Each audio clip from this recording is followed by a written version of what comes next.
আল্লাহ পাক রব্বুল আলামিন সব নবীদের ব্যাপারে একটা কথা বলেছেন, ইয়া হাসরাতান আলাল ইবাদ, ইয়া হাসরাতান আলাল ইবাদ মা ইয়াতিহিম মির রাসূলিন ইল্লা কানু বিহি ইস্তাহজিউন। আমার বান্দাদের প্রতি আমার আফসোস, দুনিয়ায় এমন কোন রাসূল পৃথিবীতে আমি প্রেরণ করি নাই যেই রাসূলদের প্রতি মানুষ অবজ্ঞা না করেছে, ঠাট্টা বিদ্রুপ না করেছে। এমন কোন রাসূল, এমন কোন নবী আমি প্রেরণ করি নাই। অথচ সব নবীদের দাওয়াত ছিল একটা, ইয়া কওমি ইবুদুল্লাহ ওয়াজতানিবুত তাগুত। হে আমার কওম, হে আমার জাতি, একমাত্র আল্লাহ পাক রব্বুল আলামিনকে স্বীকার করে নাও, আর বাতিল যত ফিরকা আছে তাগুতকে তোমরা বিলীন করে দাও। তাগুতকে বাদ দিয়ে আল্লাহ পাক রব্বুল আলামিনের তাওহীদ এটা তোমরা অ্যাকসেপ্ট করো। এই দাওয়াত দিয়েছেন সব আম্বিয়া আলাইহিমুস সালাতু ওয়াস সালাম। এই কারণেই তাদেরকে দুনিয়ার মানুষগুলো লাঞ্ছিত করেছে, অপমানিত করেছে। নবীজি সাল্লাল্লাহু আলাইহি ওয়াসাল্লাম বললেন, শোনো, এই দাওয়াত চলতে থাকবে ইলা ইয়াউমিল কিয়ামা, কিয়ামত পর্যন্ত চলবে। যত মানুষ দাওয়াত দিবে, যত মানুষ তাওহীদের কথা বলবে, যত মানুষ আল্লাহ পাক রব্বুল আলামিনের কথা মানুষের সামনে পৌঁছে দিবে, আল্লাহ পাক রব্বুল আলামিন ওয়াদা করেছেন এই মানুষগুলোকে আমি আসমানে সম্মানিত করে দিব। ওয়ারাফা'না লাকা যিকরাক। আল্লাহ বলছেন, নবী আপনার কাজ হচ্ছে আমার বাড়িগুলো মানুষের সামনে বড় করে উচ্চারণ করা, আর আমার কাজ, আমার দায়িত্ব হচ্ছে আপনাকে পৃথিবীর সামনে, বিশ্ববাসীর সামনে উঁচু করে দেওয়া। আপনি এখন থেকে আল্লাহর কথা সবাইকে বলবেন, ভাই আল্লাহর কথা শোনো, আল্লাহ যেটা বলেছে সেটা মানো। আল্লাহ অনেক বড়, আল্লাহ অনেক মহান, আল্লাহ সব কিছু পারে। আল্লাহ তাআলা পারেন এমন কোনো জিনিস নাই। এই কথা মানুষের সামনে আপনি আল্লাহকে যত বড় করে বলবেন, আল্লাহ মানুষের সামনে আপনাকে তত বড় করে দেবে। সুবহানাল্লাহ। আর কপাল জোড়া পোড়া মানুষ, আরে কত মানুষের নামে মিষ্টি মিষ্টি স্লোগান ব্যবহার করে, কত মানুষের কত প্রশংসা করে। প্রশংসা শুধুমাত্র আসে না আল্লাহ পাক রব্বুল আলামিনের। আল্লাহর প্রশংসা মানুষ করতে চায় না। আল্লাহর প্রশংসা বান্দা যখন করতে থাকে তখন আল্লাহ পাক রব্বুল আলামিনও বান্দার প্রশংসা সবার সামনে বাড়িয়ে দেন। এদেশে বহু উলামা একরামের জন্ম হয়েছে, তারা আপনাদের কাছে এই বাণীগুলোই পৌঁছে দিয়েছে। আমি ওভার 100 শিওর করে বলতে পারি অনেকের কলিজার হৃদয়ের স্পন্দন।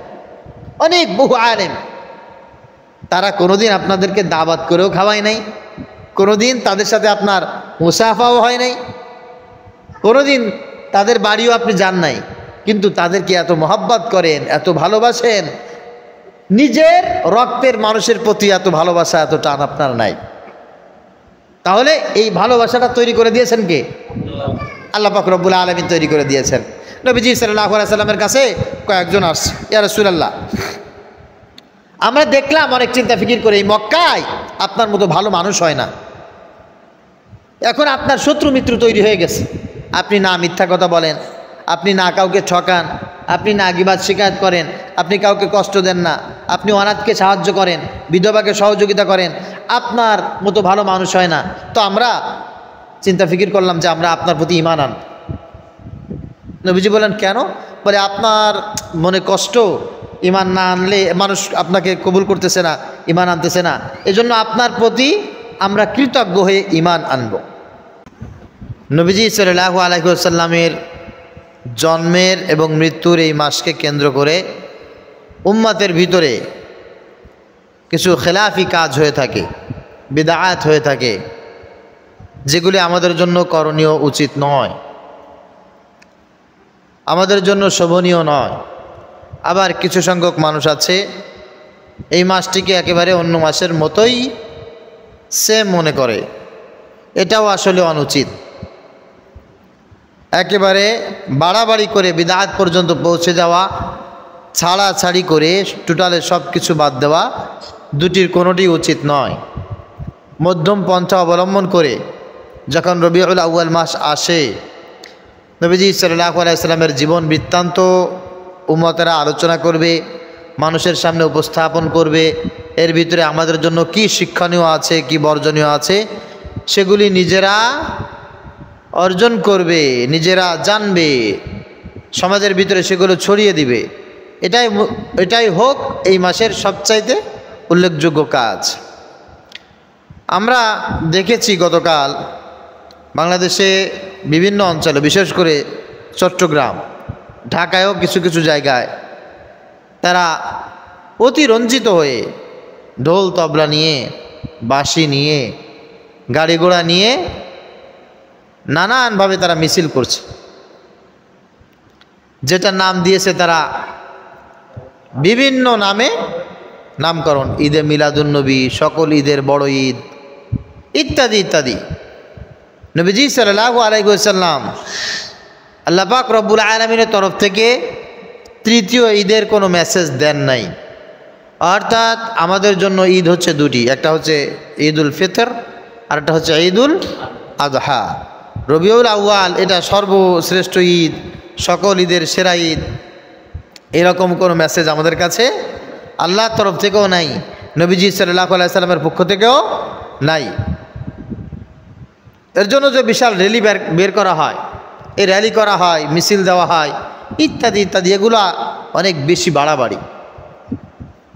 রাসূল সাল্লাল্লাহু আলাইহি ওয়াসাল্লামের আগমনটা যদি এই মাসেই হতো, যাওয়াটা যদি অন্য মাসে হতো, কিছুটা একেবারে সামান্য হলেও কিছুটা আমরা স্বীকার করতে পারতাম যে না, তিনি রবিউল আউয়াল মাসে দুনিয়ায় এসেছিলেন, তার আগমনে আসলেই তো আমরা খুশি, ঠিক কিনা? সকল মাখলুক তার আগমনে খুশি, আমরাও খুশি। খুশির কারণে কিছু একটা যদি উম্মতে করে, কিছুটা হলেও পজিটিভ নেওয়া যেত। কিন্তু যেমনিভাবে তিনি এই মাসে পৃথিবীতে আগমন করেছেন, আবার এই মাসেই দুনিয়া থেকে চলেও গেছেন, তাহলে আমাদের জন্য একদিকে খুশি আর একদিকে বেদনা।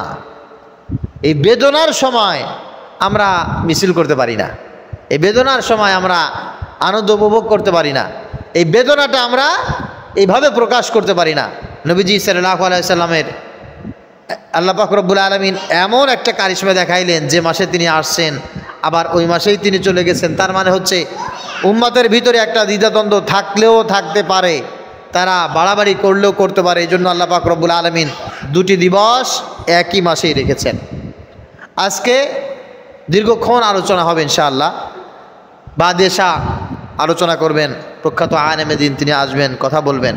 উনি মাদানী জীবন নিয়ে, নবীজি সাল্লাল্লাহু আলাইহি ওয়াসাল্লামের মাদানী জীবন নিয়ে কথা বলবেন।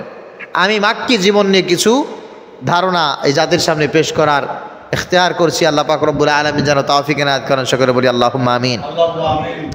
নবীজি সাল্লাল্লাহু আলাইহি ওয়াসাল্লামের জীবনটা দুই ধরনের, একটা হচ্ছে মদিনার জীবন আর একটা হচ্ছে মক্কার জীবন।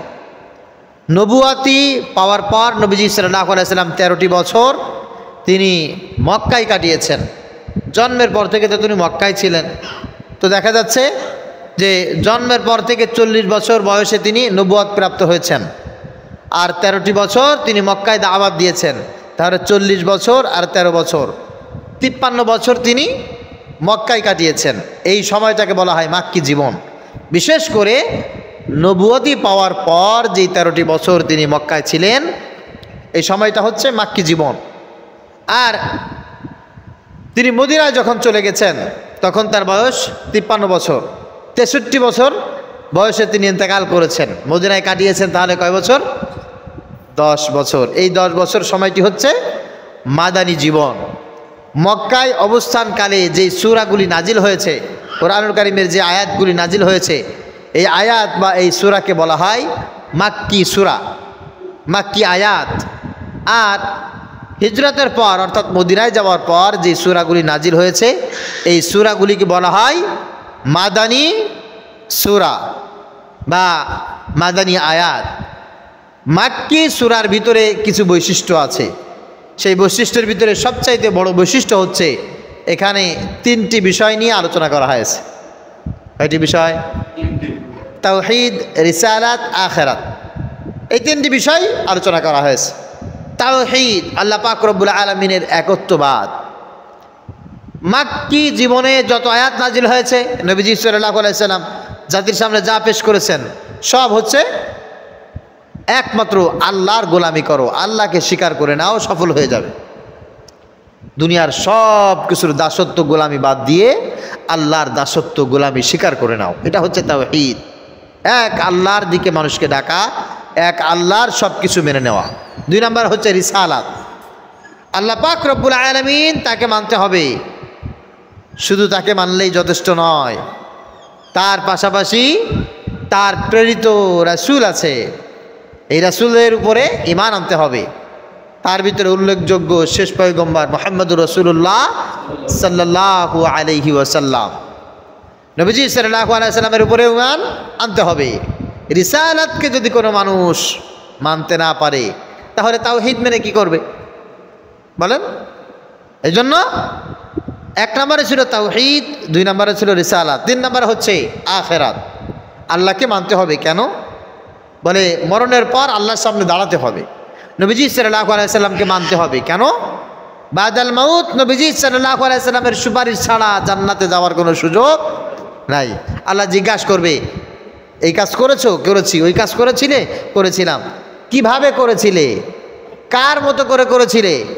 উত্তর দিতে হবে, যেভাবে দেখিয়েছেন মুহাম্মদুর রাসূলুল্লাহ সাল্লাল্লাহু আলাইহি ওয়াসাল্লাম ঠিক সেভাবেই করেছিলাম। তার দেখানো পথটাই ছিল আমাদের পথ।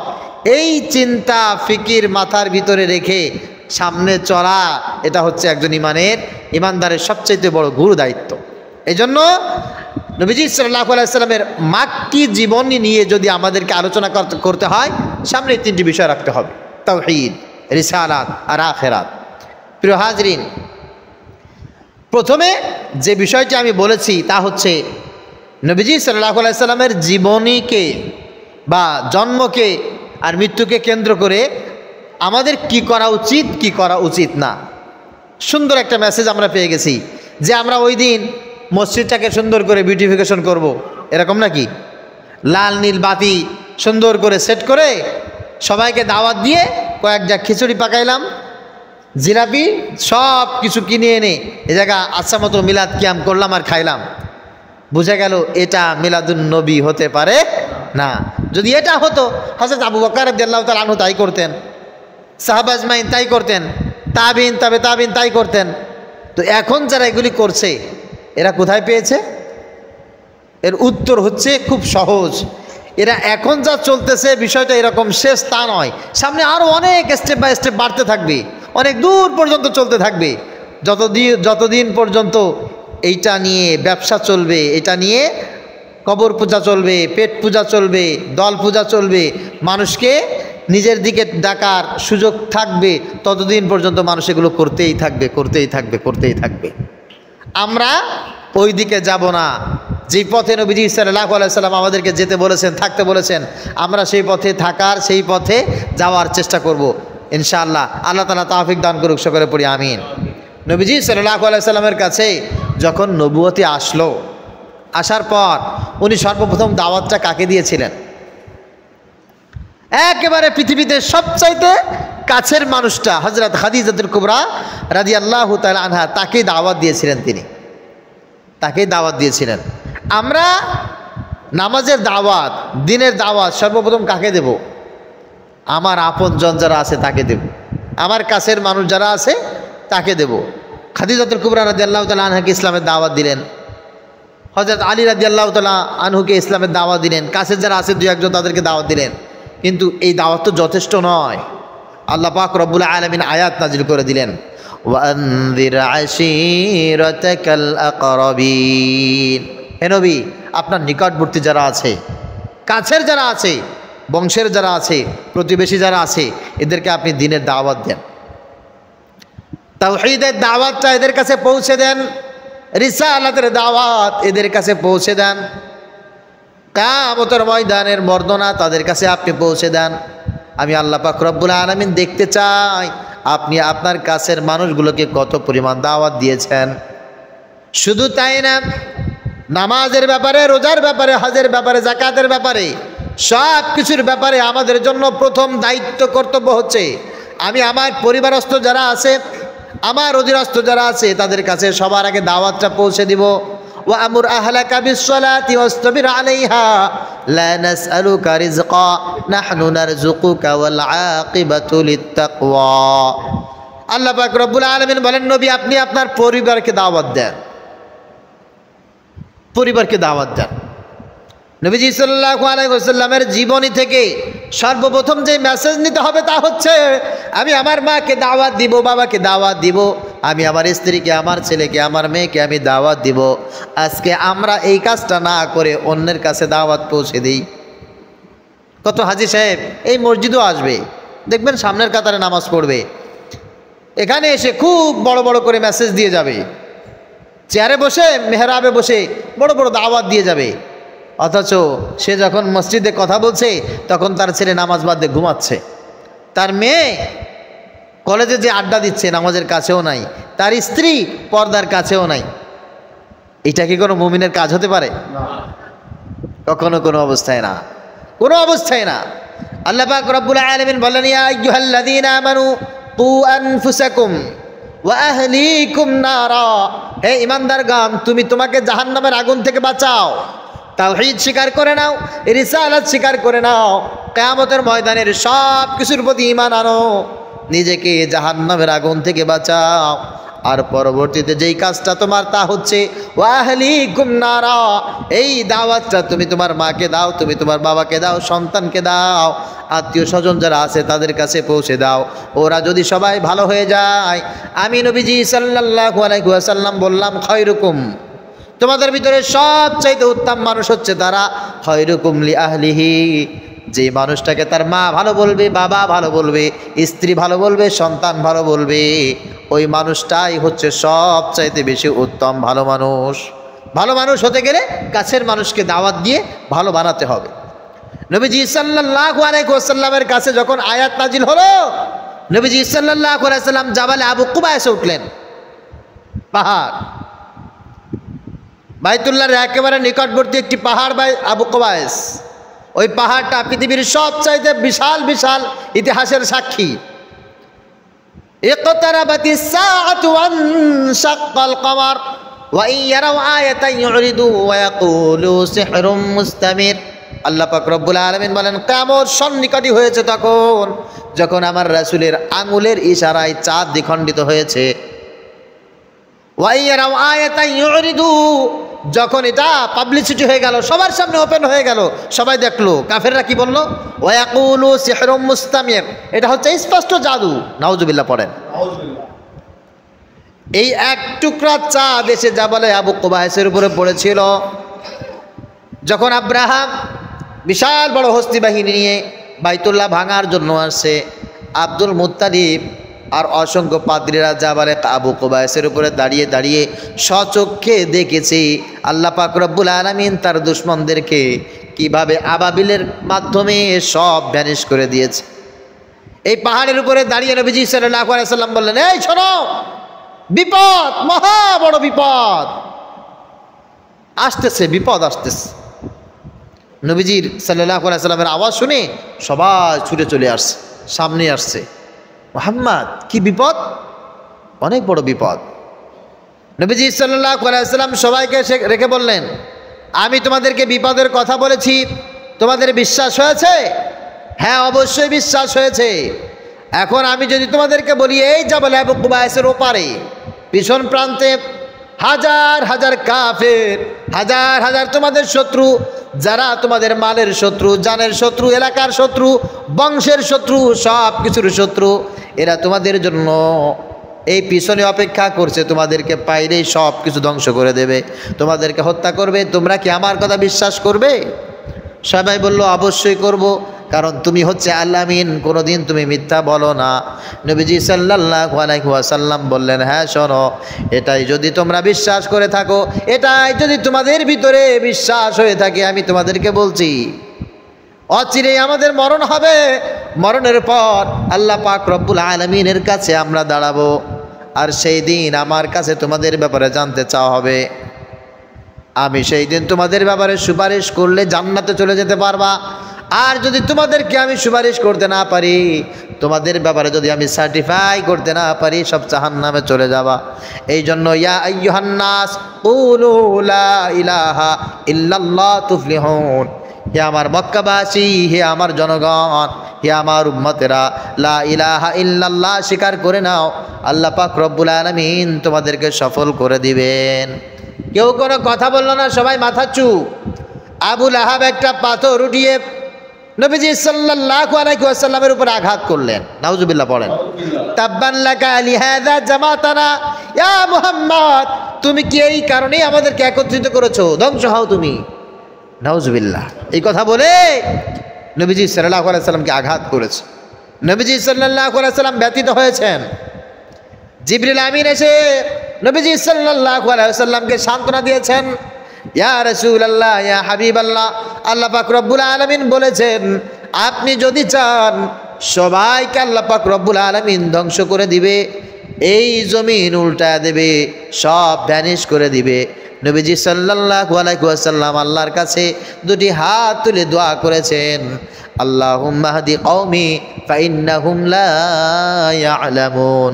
আল্লাহ, এরা আমার আহাল, এরা আমার কওম, এরা জানে না, এরা বোঝে না, এদেরকে তুমি ধ্বংস করে দেও না। আল্লাহ, এদেরকে তুমি হিদায়াতের পথে অটল অবিচল করে দাও। নবীজি সাল্লাল্লাহু আলাইহি ওয়াসাল্লাম 13 বছর পর্যন্ত এই দাওয়াত দিয়েছেন।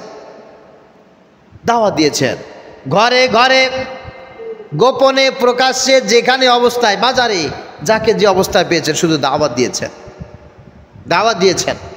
এই দাওয়াতটা শেষ ছিল না, শুরু ছিল। ইসলামের শুরু ছিল। আল্লাহ পাক রব্বুল আলামিন তাকে হেফাজত করেছেন। বাইতুল্লাহ থেকে 2 কিলোমিটার দূরে একটা মসজিদ আছে, মসজিদে সাজারা। ওর পাশেই আরেকটু দূরে, সামান্য 100 গজ 200 গজ দূরে আরেকটা মসজিদ আছে, মসজিদে জিন। তো মসজিদে সাজারা, এটা অর্থ কি? গাছের মসজিদ। কিসের মসজিদ বলেন? গাছের মসজিদ।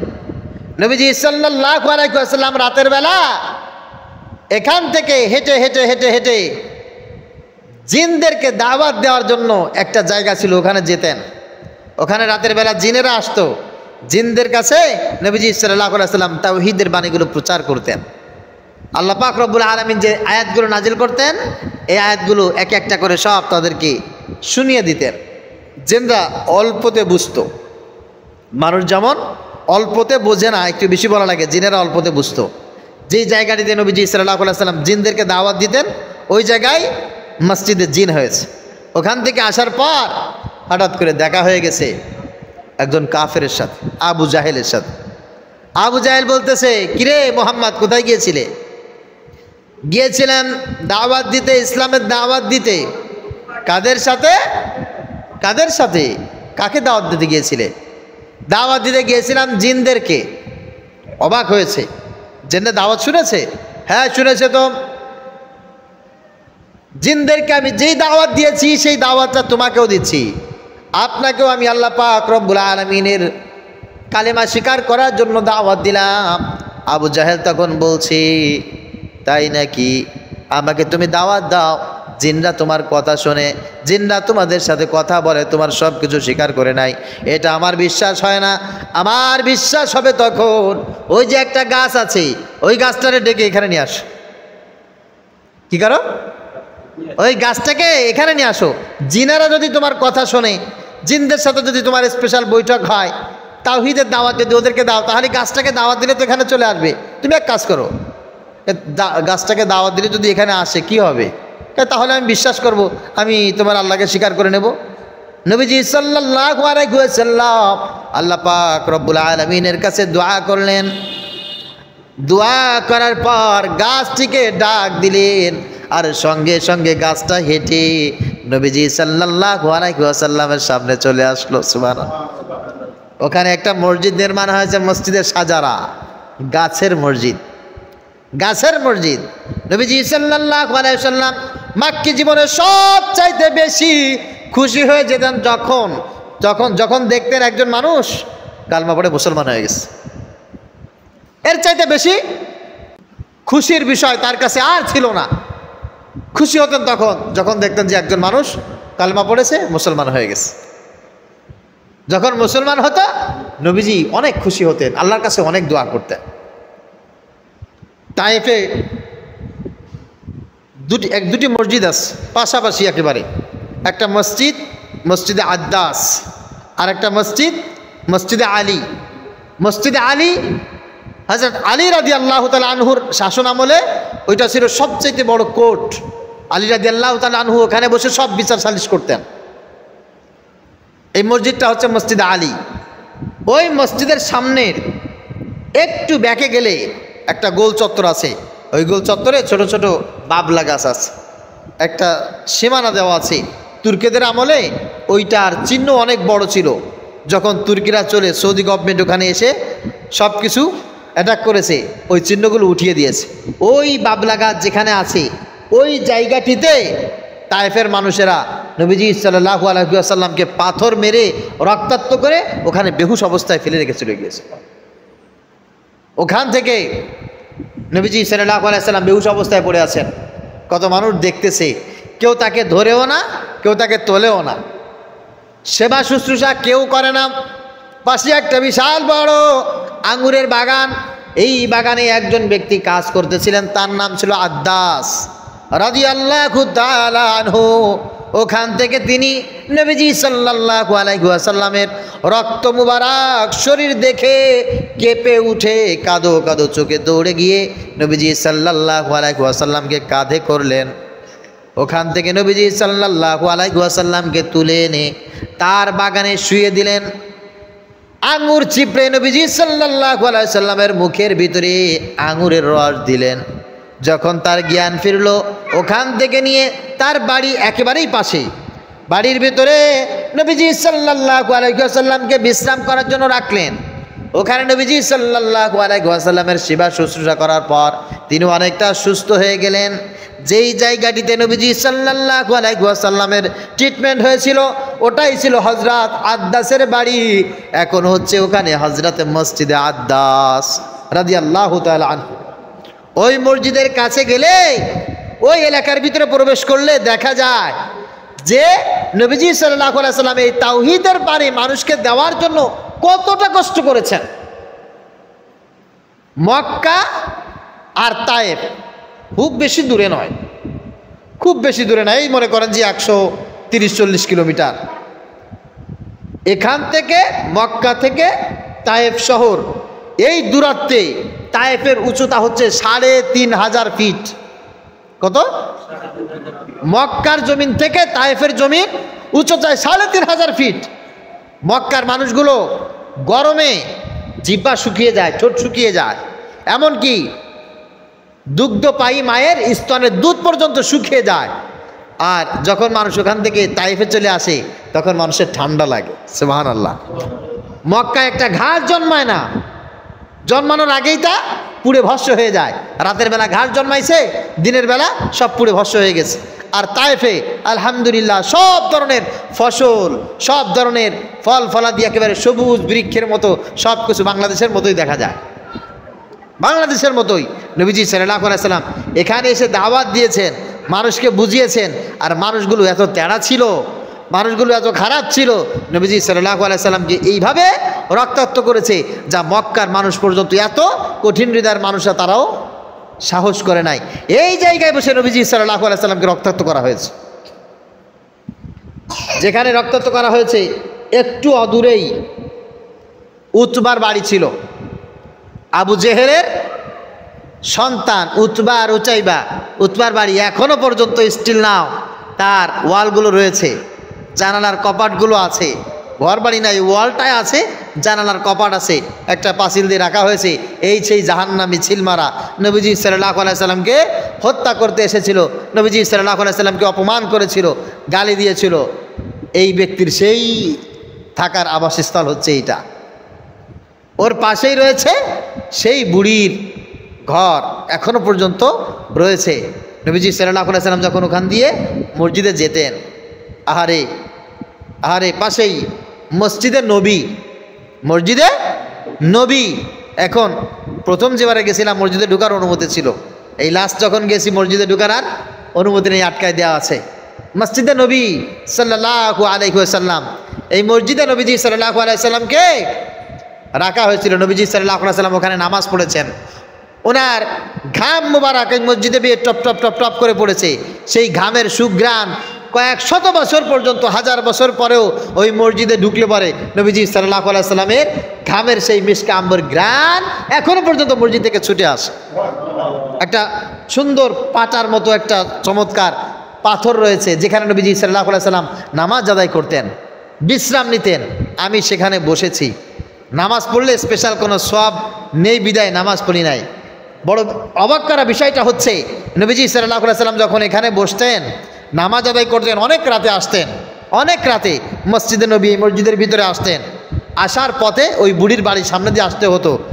আপনারা তো যারা সৌদি গেছেন দেখছেন, একমাত্র বাবলা গাছটাই সস্তা, আর কোনো গাছ পাওয়া যায় না। আর বাবলা গাছটা দেখলে একেবারে ইবলিস শয়তানের মতো এরকম করে তাকায় থাকে, খাড়া খাড়া কাটা, এই কাটার ডাল ছিঁড়ে ছিঁড়ে রাস্তার উপরে রেখে দিত, যেন আমার রাসূলের পায়ে বিঁধে যায়, আমার রাসূল যারা কষ্ট পায়। নাউজুবিল্লাহ। নবীজি সাল্লাল্লাহু আলাইহি সাল্লাম প্রতিদিন ওই কাটার উপর দিয়ে পাড়া দিয়ে আসতেন, পায়ে বিঁধে যেত, কষ্ট পেতেন, আবার মহিলার জন্য হিদায়াতের দোয়াও করতেন।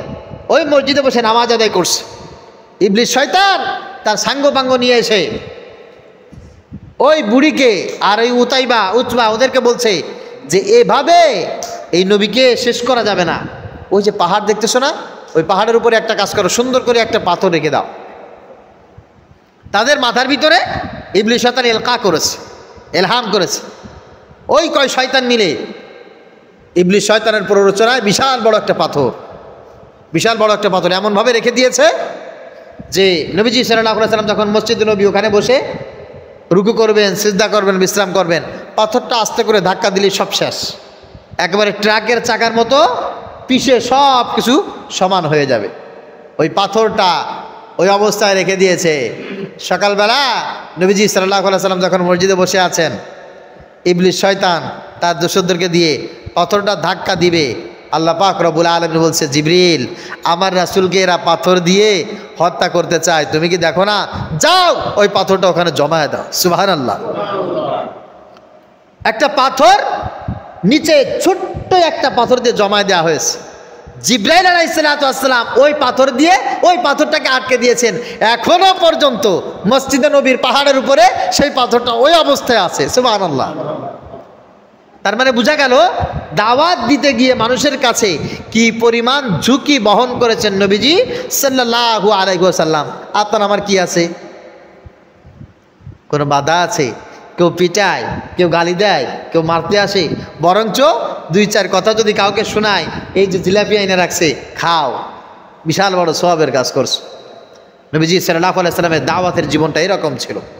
এই জন্য আল্লাহ পাক রব্বুল আলামিন সব নবীদের ব্যাপারে একটা কথা বলেছেন, ইয়া হাসরাতান আলাল ইবাদ, ইয়া হাসরাতান আলাল ইবাদ মা ইয়াতিহিম মির রাসূলিন ইল্লা কানু বিহি ইস্তাহজিউন। আমার বান্দাদের প্রতি আমার আফসোস, দুনিয়ায় এমন কোন রাসূল পৃথিবীতে আমি প্রেরণ করি নাই যেই রাসূলদের প্রতি মানুষ অবজ্ঞা না করেছে, ঠাট্টা বিদ্রুপ না করেছে। এমন কোন রাসূল, এমন কোন নবী আমি প্রেরণ করি নাই। অথচ সব নবীদের দাওয়াত ছিল একটা, ইয়া কওমি ইবুদুল্লাহ ওয়াজতানিবুত তাগুত। হে আমার কওম, হে আমার জাতি, একমাত্র আল্লাহ পাক রব্বুল আলামিনকে স্বীকার করে নাও, আর বাতিল যত ফিরকা আছে তাগুতকে তোমরা বিলীন করে দাও। তাগুতকে বাদ দিয়ে আল্লাহ পাক রব্বুল আলামিনের তাওহীদ এটা তোমরা অ্যাকসেপ্ট করো। এই দাওয়াত দিয়েছেন সব আম্বিয়া আলাইহিমুস সালাতু ওয়াস সালাম। এই কারণেই তাদেরকে দুনিয়ার মানুষগুলো লাঞ্ছিত করেছে, অপমানিত করেছে।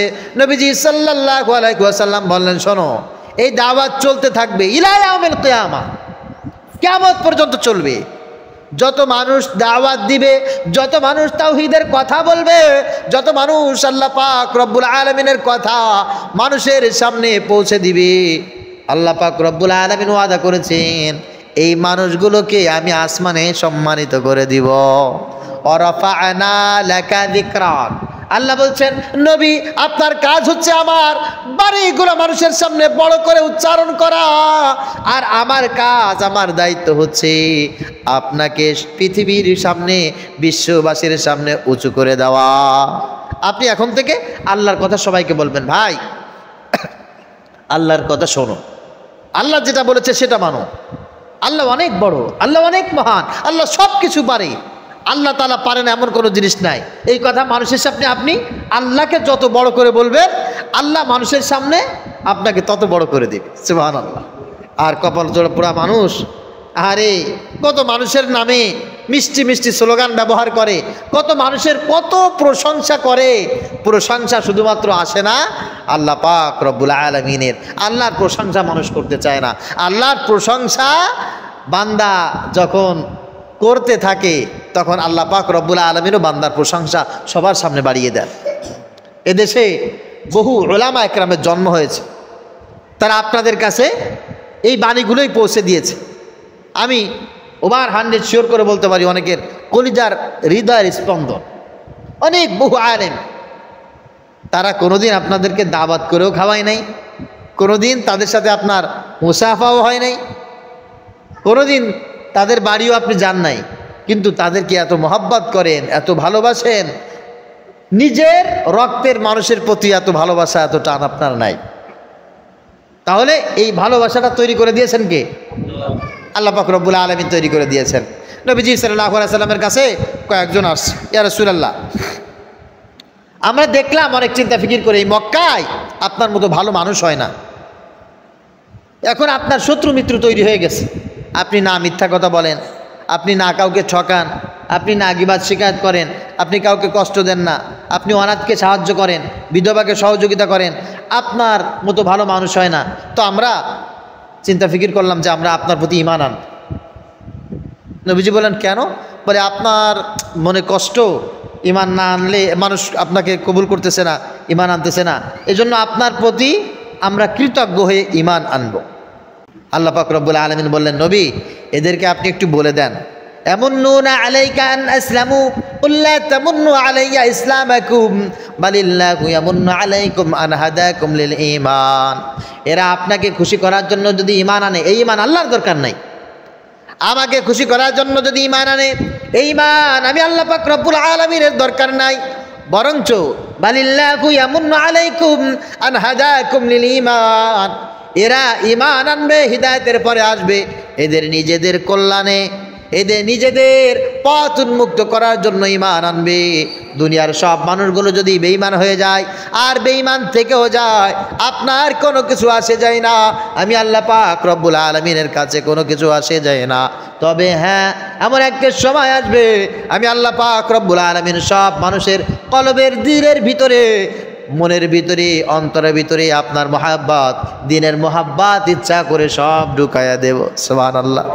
ওয়াল্লাযী আইয়াদাকা বিনাসরিহি ওয়া বিল মুমিনিন ওয়া আল্লাফা বাইনা কুলুবিহিম লাউ আনফাকতা মা ফিল আরদ জামিআন মা আল্লাফতা বাইনা কুলুবিহিম ওয়ালাকিন্নাল্লাহা আল্লাফা বাইনাহুম। আল্লাহ পাক রব্বুল আলামিন বলেন, নবী মানুষ যে আপনাকে মহাব্বত করে, ভালোবাসে, আপনাকে স্বীকার করে নেয়, এতে আপনার কৃতিত্বটা কি?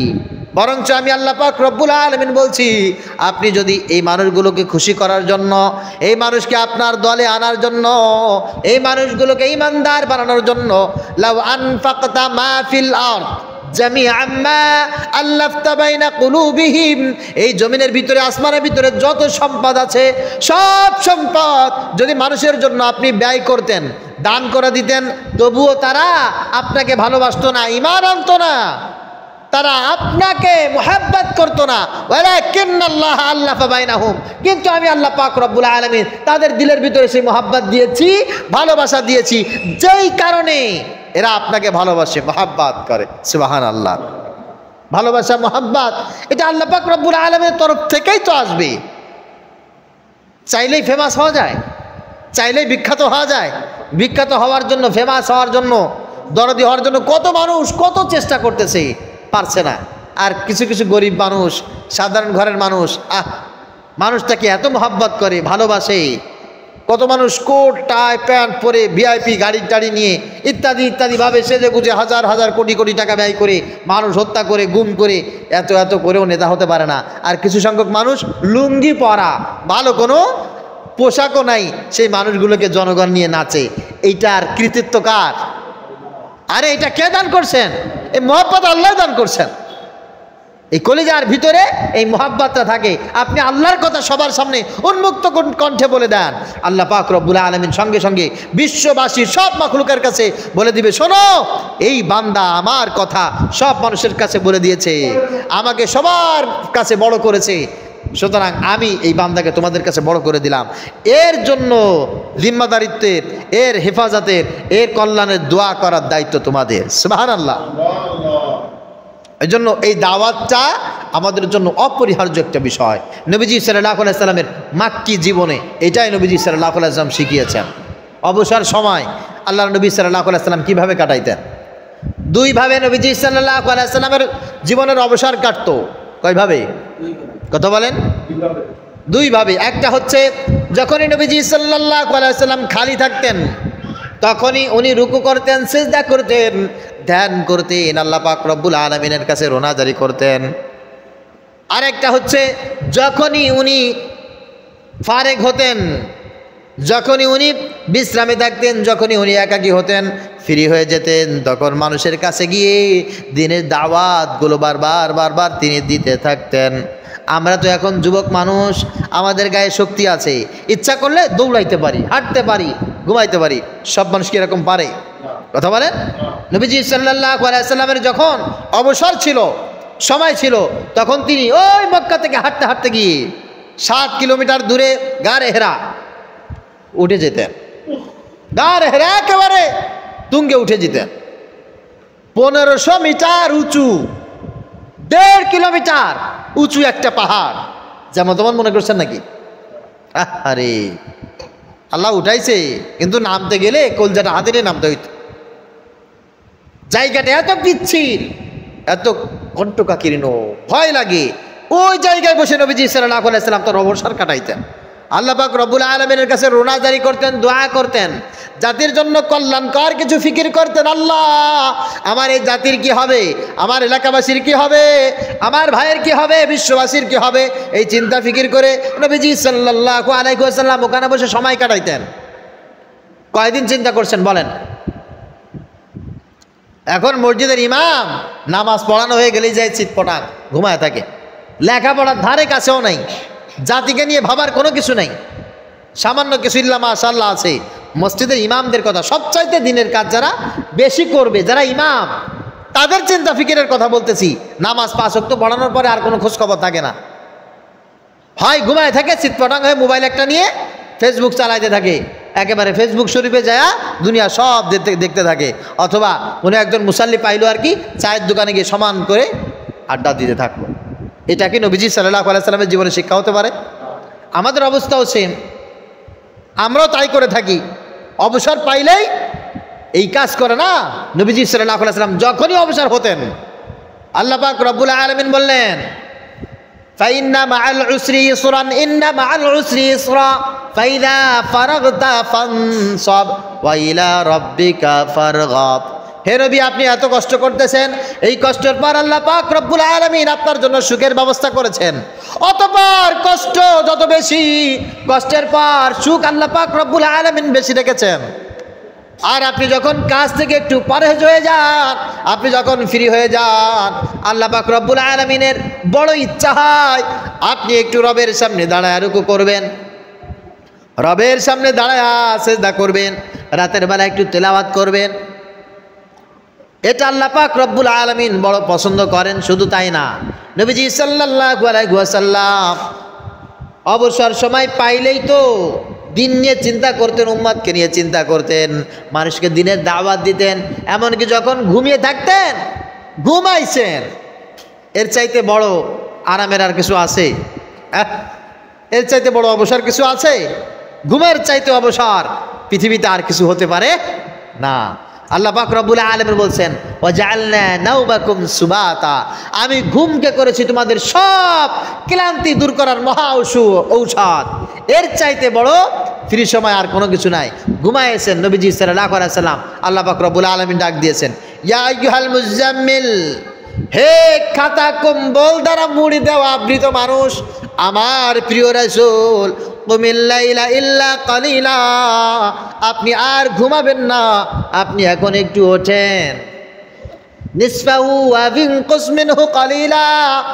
আল্লাহ পাক রব্বুল আলামিন চান রাতের কিছু অংশ অথবা অর্ধেক আপনি সামান্যতম ঘুমায়া বাকি সময়টা আল্লাহ পাক রব্বুল আলামিনকে একটু দেন, আল্লাহর সঙ্গে একটু কথা বলেন, একটু রুকু করেন, সেজদা করেন, তেলাওয়াত করেন, আল্লাহর সাথে মুহাব্বত করেন। এটা আল্লাহ পাক রব্বুল আলামিনের ইচ্ছা। এটা ছিল নবীজি সাল্লাল্লাহু আলাইহি ওয়াসাল্লামের মাক্কি জীবনের আমল। মাক্কি জীবনের আমল। সমাজের সব কাজ তখন শুরু হয় নাই। ব্যক্তিগত জীবনে আমার যে কাজ আছে, পারিবারিক জীবনে আমার যে কাজ আছে, আমার মাকে, আমার বাবাকে, আমার কাছের মানুষগুলোকে দাওয়াত দেওয়া, আমি একটু নামাজ সহি করব, আমি একটু তেলাওয়াত সহি করব, আমি সময় পাইলে জিকির করব, সময় পাইলে আমি চিন্তা ফিকির করব, আমার কি করণীয় উচিত নয়।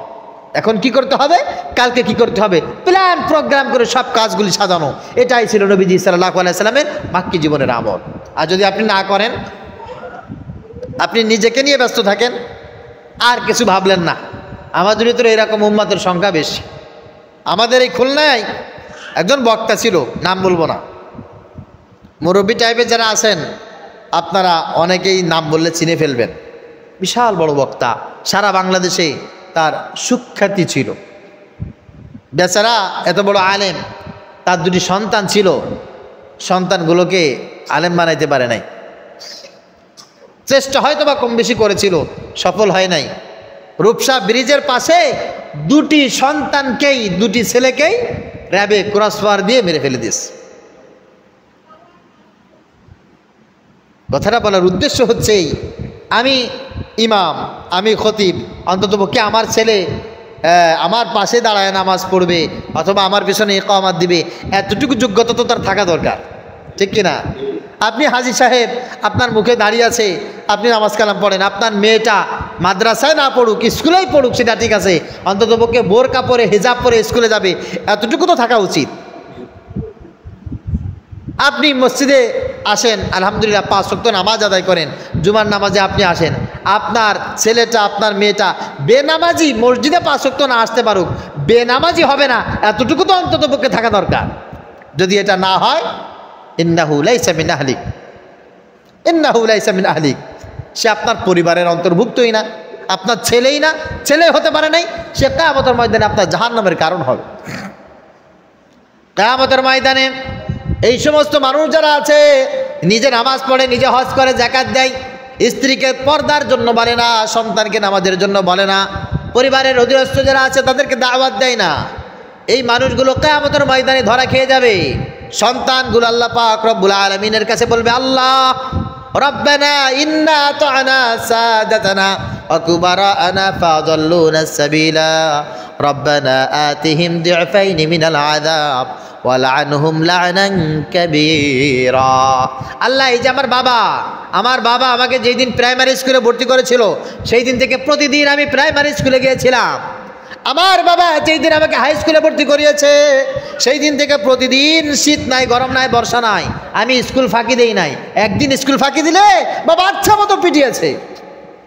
বাবা কলেজে ভর্তি করেছিল, কলেজে নিয়মিত গেছি, বাবার কথা মতো 5 বছর প্রাইমারিতে পড়েছি, 5 বছর হাই স্কুলে পড়েছি, আমি 4 বছর কলেজে পড়েছি, ইউনিভার্সিটিতে পড়েছি। এত কিছু পড়ার পর বাবা আমাকে বলেছে, যাও বিদেশ চলে যাও, চাকরি করতে হবে, ব্যবসা করতে হবে। বাবাকে খুশি করার জন্য, বাবার হুকুম পালন করার জন্য, মা ছেড়ে, বাবা ছেড়ে, ভাই ছেড়ে, বোন ছেড়ে, বন্ধু বান্ধব ছেড়ে, এমনকি নিজের মাতৃভূমি পর্যন্ত ছেড়ে উড়াল দিয়ে হাজার হাজার মাইল দূরে গিয়ে সকালেও কাজ করেছি, দুপুরেও কাজ করেছি, রাতের বেলাও কাজ করেছি, বাবাকে খুশি করার জন্য। বাবা যা বলেছে তাই শুনেছি। যেই বাবা এত কিছু আমাকে শিখিয়েছে, যেই বাবার কথায় এত কিছু করেছি, ওই বাবা আমাকে নামাজের জন্য কোনোদিন তাকিদ করে নাই। নামাজ পড়লেও কিছু বলে নাই, না পড়লেও কিছু বলে নাই, স্কুলে একদিন যায় নাই, খাবার বন্ধ করে দিছে। এই জন্য নিয়মিত স্কুলে গেছি, কিন্তু নামাজ না পড়লে আমার বাবা আমাকে পানিশমেন্ট দেয় নাই, রোজা না রাখলে আমাকে কিছু বলে নাই। আরে আমি মিথ্যা বললো, বাবা আমাকে কিছু বলে নাই, এই জন্য সব শাস্তি আমার বাবার। সাদাতানা ওয়া কুবারানা ফাদাল্লুনা সাবিলা। আমি আজকে বেনামাজি নই, আমার বাবা আমাকে বেনামাজি বানিয়েছে। আমি খারাপ ছিলাম না, আমার বাবা আমাকে খারাপ বানিয়েছে। আতিহিম দিআফাইনি মিনাল আযাব, আল্লাহ তুমি আমাকে যে শাস্তি দাও, আমার জন্য যে শাস্তি পাওনা হয়ে গেছে, এই শাস্তিটা ডাবল করে দ্বিগুণ করে আমার বাবাকে আগে দাও, আগে দিয়ে দাও। এই জন্য পরিবারের ভিতর দিয়ে যারা আলাদা হয়ে থাকেন, পরিবারের খোঁজ খবর নেন না, ছেলে নামাজ পড়ে না পড়ে, মেয়ে কোন দিকে যায় বা না যায়, স্ত্রী কোন দিকে গেল বা না গেল, কোনো খোঁজ খবর নাই। মনে করবেন চুরি করে করে আপনি নামাজ পড়ে তাহাজ্জুদ পড়ে জান্নাতে চলে যাবেন, একেবারে পালায় টালায় কোন দিক দিয়ে একেবারে আজগবি আলাইহিস সালাম আল্লাহু আকবার হাজি জান্নাতে, এত সহজ সহজ কিন্তু না। মনে থাকবে ইনশাআল্লাহ। হযরত নূহ আলাইহিস সালাতু ওয়াস সালাম থেকে আল্লাহ পাক রব্বুল আলামিন শিক্ষা দিয়েছেন। নূহ আলাইহিস সালাতু ওয়াস সালাম দাওয়াত দিয়েছেন তার সন্তানকে, দাওয়াত কবুল করেন নাই। স্ত্রীকে দাওয়াত দিয়েছে, স্ত্রী দাওয়াত কবুল করে নাই। সব মানুষকে দাওয়াত দিয়েছে, দাওয়াত কবুল করে নাই। কিছু কিছু মানুষ দাওয়াত কবুল করেছে। একটা কিস্তি বানানো হলো আল্লাহর আদেশে, সবাইকে বলা হচ্ছে বিশাল প্লাবন আসবে, কিস্তিতে ওঠ, কিস্তিতে ওঠ। কিছু কিছু উঠেছে। সন্তানকে বলছে বাবা কিনান আসো, ইরকাম মা'না, ইরকাম মা'না, ইরকাম মা'না, আসো আমাদের সঙ্গে আরোহণ করো, নৌকার ভিতরে চলে আসো। তার ছেলে বলতেছে বাবা তুমি পাগল হলেও আমি কিন্তু পাগল না, সব মানুষ তোমার কথাই কিস্তিতে উঠবে, তুমি বলতেছো প্লাবন আসবে, বন্যা আসবে। বন্যা কি পরিমাণ হবে, কতটুক বন্যা হবে? বন্যা হলে ওই যে বিশাল লম্বা গাছ দেখতেছো, আমি গাছে উঠতে পারি, গাছের মাথা উঠে বসে থাকবো, পাহাড়ের চূড়ায় চলে যাব আমি, তোমার বন্যার পানি আমাকে কিছু করতে পারবে না। সন্তান কথা শোনে নাই, স্ত্রী কথা শোনে নাই, কিন্তু নূহ আলাইহিস সালাতু ওয়াস সালামের দাওয়াতের এক দ্বারা পরিমাণ কোনো ঘাটতি ছিল? وقيل يا أرض ابلعي ماءك ويا سماء واقلعي وغيض الماء وقضي الأمر واستوت على الجودي وقيل بعدا للقوم الظالمين। অবস্থাটা এমন হলো যখন বন্যা চলে আসছে সব ভ্যানিশ হতে শুরু করেছে, পানিতে সব ডুবে যেতে শুরু করেছে। এইবার তার ছেলে পাহাড়ের উপরে উঠতে উঠতে উঠতে উঠতে একেবারে পাহাড়ের চূড়ায় চলে গেছে। এখন দেখে যে পাহাড়ও ডুবে যাচ্ছে পানিতে। সন্তান এবার ডাক দিয়েছে আব্বা এবার আমাকে বাঁচাও। স্ত্রী ডাক দিয়েছে প্রাণের স্বামী গো এইবার অন্তত পক্ষে বাঁচান। নূহ আলাইহিস সালাতু ওয়াস সালাম আল্লাহ পাক রব্বুল আলামিনের কাছে দোয়া করেছে। আল্লাহ ওয়ানাদা নূহুর রাব্বাহু ফাকালা রাব্বি ইন্নাবনি মিন আহলি। নূহ আলাইহিস সালাতু ওয়াস সালাম আল্লাহর কাছে হাত তুলে বলে আল্লাহ ইন্নাবনি মিন আহলি, আল্লাহ আমার চোখের সামনে আমার ছেলে মারা যায়, আমার স্ত্রী মারা যায়, আমার পরিবারের সব ধ্বংস হয়ে যায়, আল্লাহ তুমি এদেরকে একটু বাঁচাও। ওয়া ইন্না ওয়াদাকাল হক ওয়া আনতা আহকামুল হাকিমিন। আল্লাহ তোমার ওয়াদার চাইতে বড় ওয়াদা, সত্য ওয়াদা আর কেউ করতে পারে না, তোমার ওয়াদাই সত্য, সব বিচারকের মহা বিচারক হচ্ছে আল্লাহ তুমি। আল্লাহ তোমার কাছে বিচার দিলাম, আমার ছেলেকে একটু বাঁচাও, আমার স্ত্রীকে একটু বাঁচাও। আল্লাহ পাক রব্বুল আলামিন জবাব কে দিয়েছিলেন? ক্বালা ইয়া নূহ ইন্নাহু লাইসা মিন আহলিক ইন্নাহু আমালুন গায়রু সালিহ ফালা তাসআলনি মা লাইসা লাকা বিহি ইলম। হে নূহ খবরদার, তুমি এদের ব্যাপারে আমার কাছে দোয়া করবে না। ফালা তাসআলনি, এদের ব্যাপারে আমার কাছে তুমি দোয়া করবে না। ইন্নাহু লাইসা মিন আহলিক, যে আল্লাহকে মানে না, আমার নবীকে মানে না, সে কোনোদিন তোমার আহাল হতে পারে না। কথা বলেন না। যে আল্লাহকে মানে না, রাসূলকে মানে না, সে আবার সব আপনার সন্তান হয় কিভাবে, আপনার আহাল হয় কিভাবে? হতেই পারে না। ও আপনার জাহান্নামে যাওয়ার রাস্তা ক্লিয়ার করতেছে। এই জন্য ছেলে মেয়েকে খুব ভালোবাসেন তো, ভালোবেসে আদর করে মোহাব্বত করে মেয়েটার এবার এসএসসি পরীক্ষা, ছোট্ট মেয়ে এসএসসি পরীক্ষা দিবে। হ্যাঁ, এই জন্য ওর রোজা রাখলে শরীরে দুর্বল হয়ে যাবে, এই জন্য কি এসএসসিতে মানে এসএসসি পরীক্ষার্থী মেয়েকে রোজা রাখতে সাহারির সময় ডাকে না। আছে না এরকম? আমার আপনজন আছে, আপনজন। আমি চাচাকে নামাজের পরে জিজ্ঞাসা করলাম, কিরে চাচা জুমার নামাজে আপনাকে দেখলাম, ভাইয়া কোথায়? ও তোমার ভাই, সে তো ঘুমাচ্ছে জুমার নামাজের সময়, জুমার নামাজ ঘুমাচ্ছে। তা বলে হ্যাঁ ও তো ঘুমাই, সারা রাত জেগে থাকে, ঘুমাই ফজরের সময়, তা আজকে আর জুমার নামাজের সময় উঠতে পারে নাই। রানিং সিচুয়েশন, এখনও রানিং, এখনও রানিং। তো সন্তানকে ডাকে না, জুমার নামাজও ডাকে না, কেন? ঘুমের ডিস্টার্ব হবে তাই। ওই সন্তান কি সন্তান? ওইটা তোমার জাহান্নামে যাওয়ার কারণ, জাহান্নামে যাওয়ার কারণ। নবীজি সাল্লাল্লাহু আলাইহি ওয়াসাল্লাম আরে মক্কি জীবনে এমন রিস্ক নিয়েছেন, দুনিয়ার সবচাইতে কাছের মানুষগুলোকে নবীজি সাল্লাল্লাহু আলাইহি ওয়াসাল্লাম দাওয়াত দিয়েছেন, যাকে দাওয়াত দিলে নির্ঘাত মৃত্যু, যার কাছে তাদের উপাস্যের বিরোধিতার কথা বলা মানে নির্ঘাত মৃত্যু, তা সেটা জেনেও নবীজি সাল্লাল্লাহু আলাইহি ওয়াসাল্লাম তাদের কাছে দাওয়াত দিয়েছেন। আর দাওয়াত পাওয়ার পর বলছে, দেখো তুমি আমাকে দাওয়াত দিয়েছো, তুমি ভালো মানুষ, সেই জন্য কিছু বলছি না, এই কথা আর কাউকে বলবা না। নাউজুবিল্লাহ পড়ে, আর কাউকে বলবা না।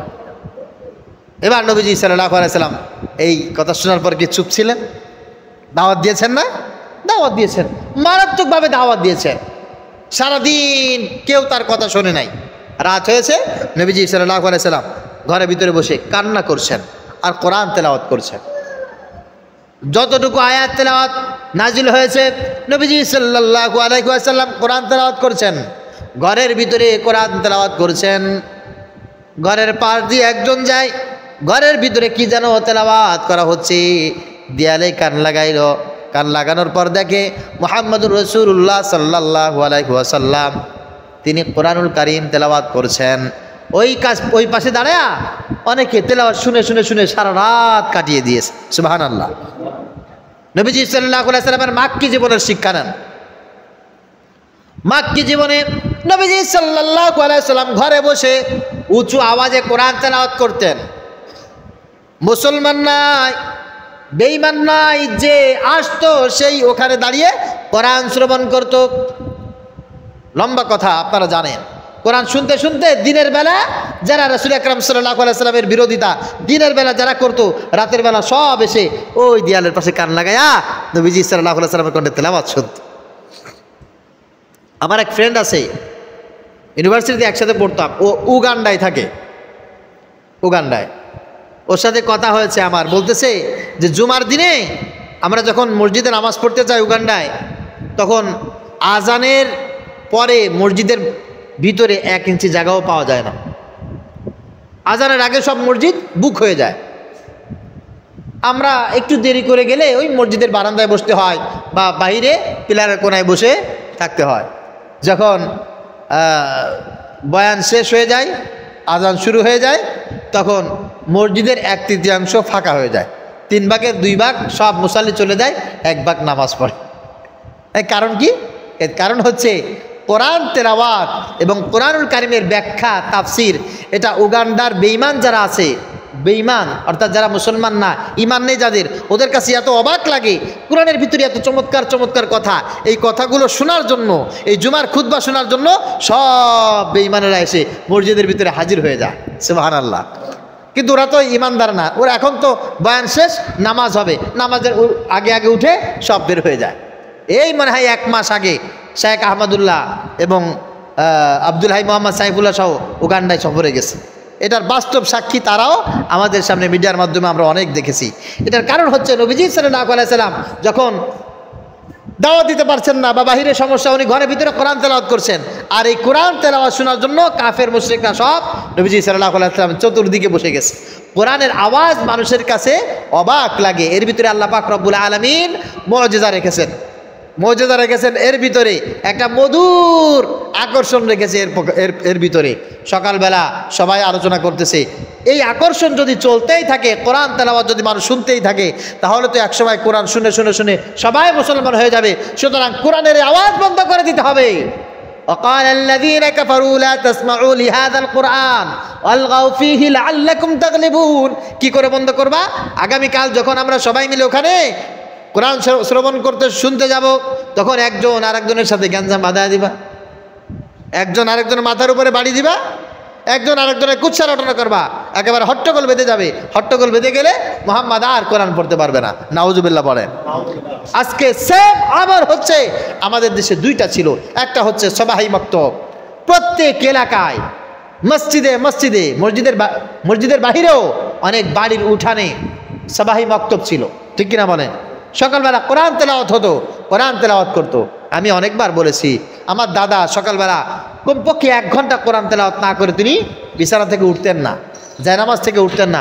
প্রতিদিন সকালবেলা কোরআন তেলাওয়াত হতো। আমার দাদা কোরআন তেলাওয়াত করে, আমার মা কোরআন তেলাওয়াত করে তারপরে ঘরের অন্যান্য কাজগুলো করতেন।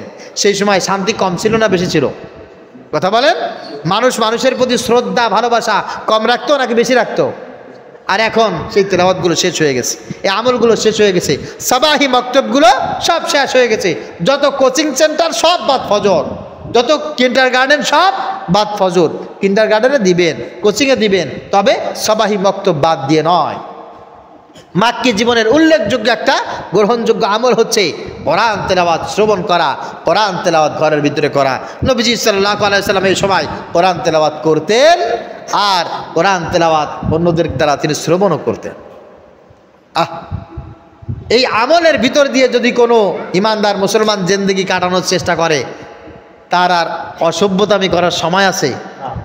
অন্যের দোষ ত্রুটি খোঁজার সময় আছে? গুনাহের কাজ করার সময় আছে? নাই।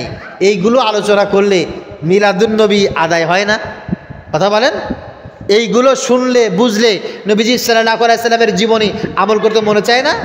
কি একটা মজলিস করলাম, কি একটা মিছিল করলাম, এ তা করে জম্মের মতো জিলাপি খায়া, খিচুড়ি খায়া মিলাদুন্নবী পালন করব। এতে কিয়ামতের ময়দানে রাসূল সাল্লাল্লাহু আলাইহি সাল্লাম বলবে, কিরে আমি কি খিচুড়ি আর জিলাপি তোদেরকে দিয়ে চলে আসছিলাম নাকি? ঠিক কিনা বলেন?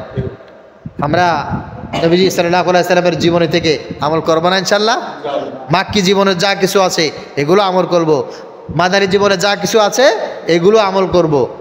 কিয়ামতের ময়দানে নবীজি সাল্লাল্লাহু আলাইহি সাল্লামের সামনে উম্মাত হিসাবে দাঁড়াবো। নবীজি সাল্লাল্লাহু আলাইহি সাল্লাম আমাদেরকে উম্মাত বলে ডাক দিবেন, পরিচয় দিবেন ইনশাআল্লাহ।